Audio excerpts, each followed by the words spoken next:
អ្នកទាំងអស់គ្នាមានដែរស្គាល់នរណាអ្នករៀនខាងផ្នែក IT ឬក៏ digital អីអត់ហើយដែរធ្លាប់សុំគាត់ឲ្យជួយធ្វើកុំព្យូទ័រឬក៏ hack account Facebook ណាគេអត់ហើយដែរធ្លាប់គិតថាគាត់ឈឹកក្បាលនឹងសំណួរអត់ដោយសារគាត់រៀន IT មិនដើម្បី hack account នឹងធ្វើគ្រឿងអេឡិចត្រូនិកឯងគឺគាត់រៀនផ្នែកផ្សេងចឹងយើងមើលបញ្ហា ICT ឬក៏ Information Communication Technology នៅក្នុងប្រទេសកម្ពុជាយើងទីមួយគឺដូចខ្ញុំនិយាយមិញចឹងគឺជាការយល់ច្រឡំថាតាអ្នករៀន IT ហ្នឹងគ្រាន់តែ hack account ហើយនឹងជួសជុលគ្រឿងអេឡិចត្រូនិកទេតាមពិតផ្នែក IT គឺវាទូលំទូលាយជាងនឹងទៀតទីពីរគឺការខ្វះការបង្រៀនខាងផ្នែក ICT នៅក្នុងប្រព័ន្ធអប់រំរបស់យើងហើយទី3គឺ high demand និង low supply អាហ្នឹងមានន័យថានៅក្នុងទីផ្សារកម្ពុជារបស់យើងគឺយើងត្រូវការអ្នកចេះខាងផ្នែក digital ច្រើនណាស់អញ្ចឹងឱកាសការងារក៏កាន់តែច្រើនតែដោយសារតែអ្នកចេះតិចអញ្ចឹងឱកាសការងារហ្នឹងគឺអត់មានអ្នកចាប់ឱកាសហើយអញ្ចឹងគឺអត់សូវមានអ្នកធ្វើការខាងផ្នែក digital នឹងនៅក្នុងទីផ្សាររបស់យើងហើយអ្វីដែលយើងបានទៅសម្ភាសគឺវាពិតមានបញ្ហាហ្នឹងពិតជាកើតឡើងពិតមែនគឺដោយសារតែនៅក្នុងសាលារៀនគឺគេអត់ផ្ដល់សារៈសំខាន់ទៅខាងផ្នែក digital ហើយទោះបីជាមានការអប់រំខាងហ្នឹងក៏ដោយប៉ុន្តែគេអត់បានផ្ដោត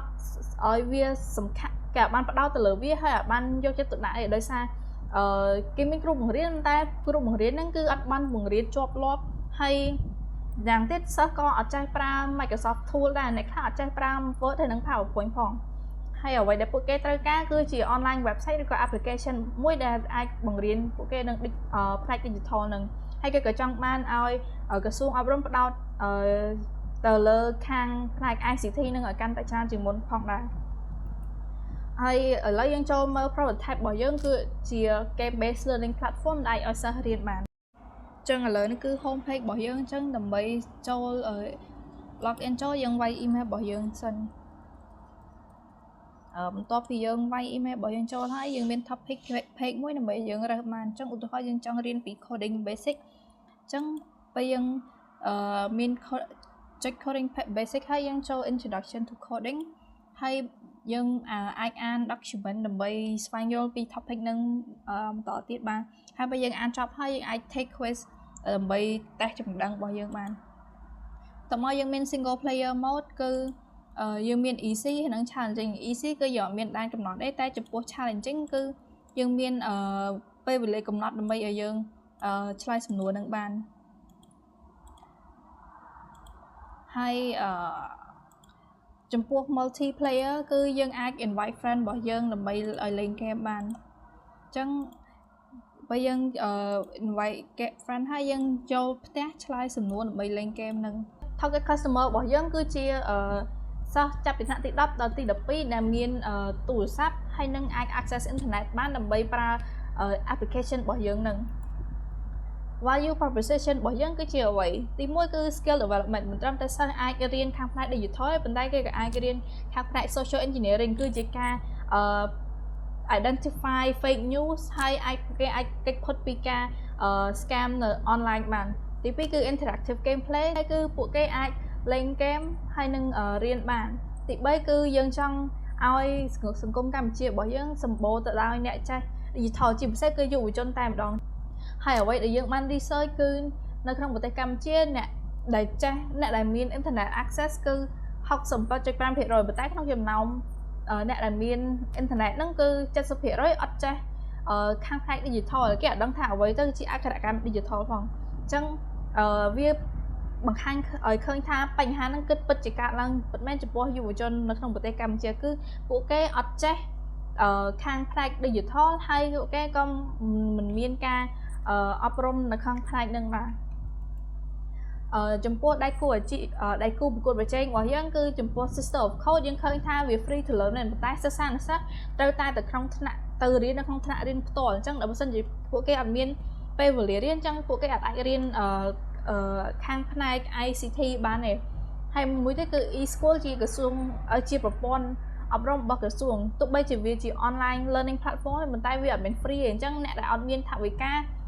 អត់អាចរៀនជាមួយគឺគេអាចប្រើប្រាស់ application របស់ e-school បានទេហើយ PNC កម្ពុជាគឺទោះបីជាគេបង្រៀនខាងផ្នែក IT 2ឆ្នាំដោយឥតគិតលុយមែនប៉ុន្តែដូចជា Sister of Code អញ្ចឹង គេអត់មានបង្រៀនខាងផ្នែក online អញ្ចឹងសិស្សត្រូវតែទៅរៀននៅក្នុងថ្នាក់រៀនផ្ទាល់តែចំពោះ Gen Z Tech ជា application របស់យើងដែលបានបង្កើតគឺវា free to learn ជា online learning platform ហើយវាមាន game ដើម្បីឲ្យសិស្សរៀនផងហើយលេងផងដើម្បីកំសាន្តអារម្មណ៍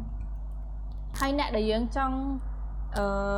partner ជាមួយគឺមានភ្នំពេញ Port ដើម្បីឲ្យពួកគាត់ផ្សព្វផ្សាយអំពី application របស់យើងហើយនឹងក្រសួងអប់រំយុវជននិងកីឡានិងក្រសួងទូរទស្សន៍មនាគមន៍ដើម្បីឲ្យពួកគាត់អាចបញ្ចូល application របស់យើងទៅក្នុងកម្មវិធីសិក្សាបានហើយនេះជា core team របស់យើងត្រូវការ software engineer និង UI UX design ហើយរួមទាំង marketing manager ដើម្បីបង្កើត application របស់យើងនិងផ្សព្វផ្សាយapplication របស់យើងដែរហើយយើង generate revenue បានដោយប្រើ ad click ដូចជាឲ្យក្រុមហ៊ុនផ្សេងឬក៏ application ផ្សេងមក advertise នៅក្នុង app របស់យើងហើយមួយទៀតគឺ buying coin អញ្ចឹង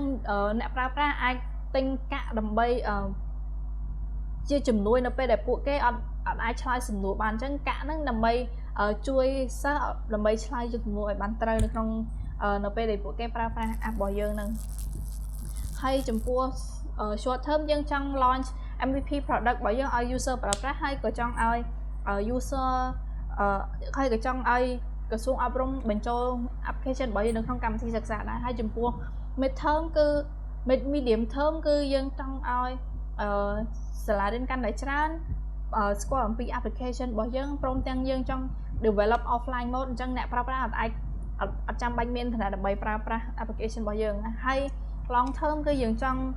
ផ្សព្វផ្សាយapp របស់យើងទៅក្នុង